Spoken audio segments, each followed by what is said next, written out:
Calvary.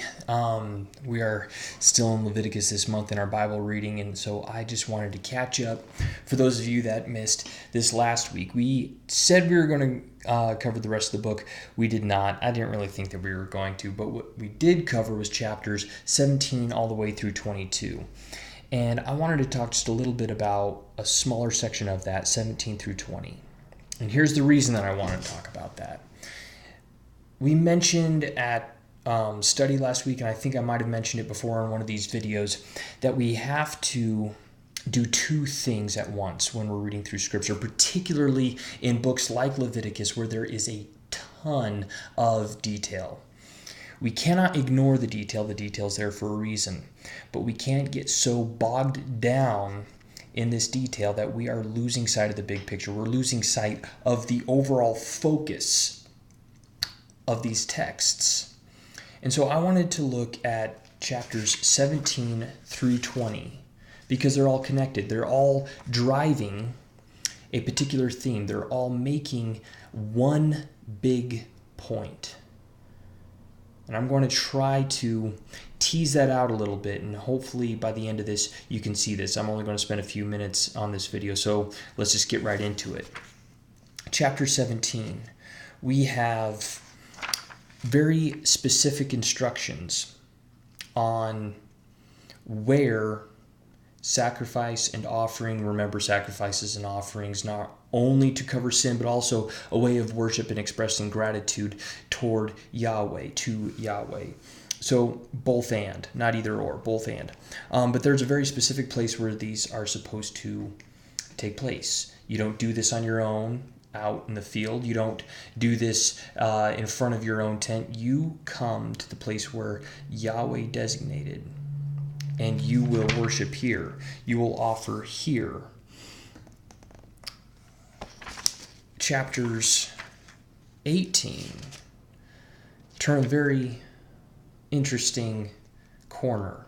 The entire chapter, almost the entire chapter, is going point by point through various sexual relations which are prohibited by God. Any conceivable form of incest. And it goes right through there. What in the world does that have to do with the previous chapter? I don't know. Let's see. Well, what about the next chapter? The next chapter, chapter 19, we have at the very beginning a prohibition against idolatry. Okay, we expect that in texts such as these. But then we go on to various laws about the land, and then it goes on to various prohibitions against adultery. It goes on for prohibitions against different ways of trimming the beard and marking yourself with tattoos or with cuts. Goes on to prohibit against any sort of sorcery, going to a sorcerer, a soothsayer. Chapter 20 goes on to express prohibitions against human sacrifices, offering up your children to the pagan god, the Canaanite god of Molech, more infidelity, adultery. What in the world do all these have in common? What is the point of all of this? What is the point of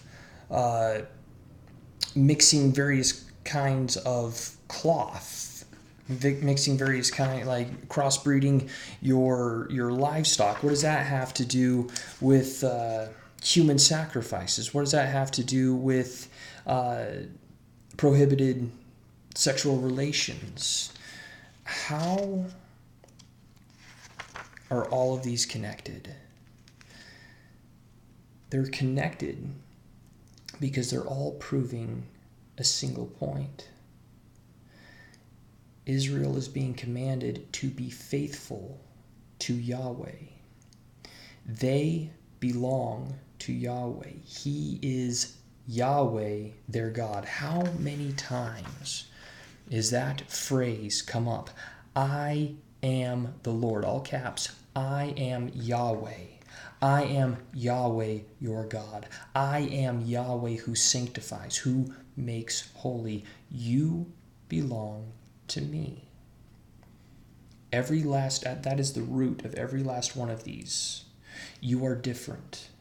You don't trim your beards or mark yourselves with tattoos because in pagan culture, in these ancient cultures, that was a way of designating someone for their deity, for their God. You will not come home wearing someone else's perfume, so to speak. That's the idea.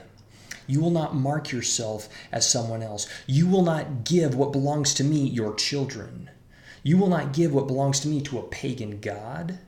You will not dress like the others. You will be marked from head to foot.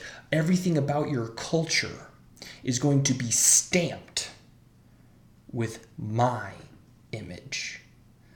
You will be faithful to me in all aspects of life. See, once we understand that, we can then apply this to our own lives, because it doesn't matter how we trim up our beards. If you got a little ink, that's not the issue here. These are commands specifically to Israel under the Mosaic covenant, which is no longer here. What do we do as a Gentile believer in Jesus Christ? Well, we make sure that from head to foot, we are marked with the image of God, that we act and speak and dress and conduct ourselves in every aspect of life as one who has been redeemed by the blood of the Lamb. That is kind of where the rubber meets the road here. I wish you guys could have been there. We had an excellent discussion on Sunday night.